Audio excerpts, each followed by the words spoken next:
टिक news. नमस्कार, आप देख रहे हैं टिक न्यूज। आपके साथ मैं हूं ऋतिक सविता। आम आदमी पार्टी ने गुजरात चुनाव के ऐलान के ठीक एक दिन बाद पार्टी की ओर से सीएम पद के उम्मीदवार के नाम की घोषणा कर दी थी। और उम्मीदवार का नाम क्या था आप जानते हैं, इसुदान गढ़वी। पार्टी संयोजक अरविंद केजरीवाल ने आम आदमी पार्टी नेता और संयुक्त महासचिव इसुदान गढ़वी को आम आदमी पार्टी की ओर से सीएम पद का चेहरा घोषित कर दिया था। वहीं उनको लेकर जो असमंजस चल रहा था कि वे किस सीट से चुनाव लड़ेंगे, वो अब खत्म हो गया है और साफ तौर पर उनकी सीट की घोषणा कर दी गई है।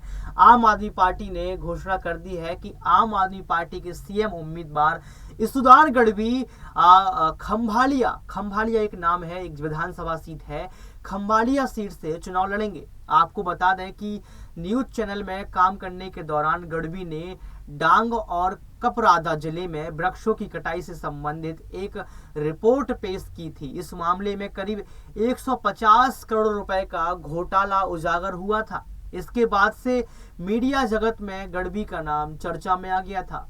उनकी रिपोर्ट के बाद सरकार को भी एक्शन लेना पड़ा था। राज्य में विधानसभा चुनाव के लिए 2 चरणों में मतदान होने हैं। पहले चरण के लिए 1 दिसंबर को वोट डाले जाएंगे। इसके बाद दूसरे चरण का मतदान 5 दिसंबर को होगा। गुजरात की कुल 100 विधानसभा सीटों पर यह चुनाव होना है, लेकिन किसकी किस्मत इस बार चकचका जाएगी, ये बड़ा सवाल उठकर आ रहा है।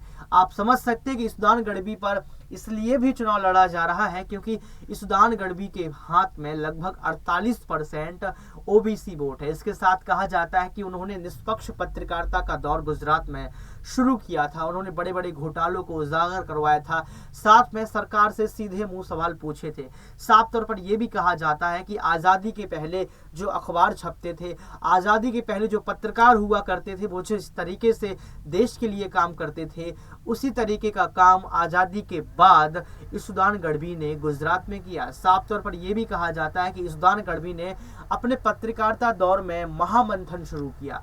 महामंथन के बाद उन्होंने कहीं ना कहीं राजनीति का मंथन खत्म कर दिया और राजनीति करने वालों को उनकी औकात भी दिखा दी। साफ तौर पर यह भी कह दिया कि आप की जो नैया है वो कहाँ डूब रही है, आप किस तरीके से काम कर रहे हैं।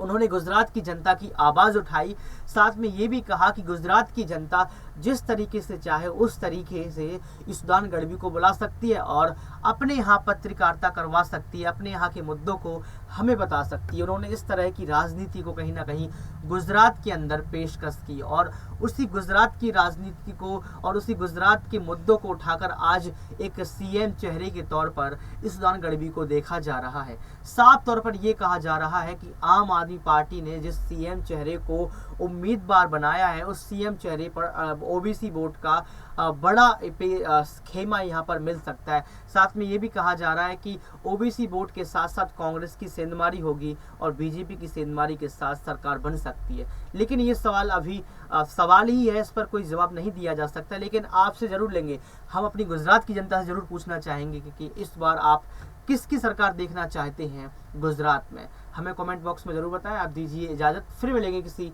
बड़ी खबर को लेकर। देखते रहिए टिक न्यूज। बहुत शुक्रिया।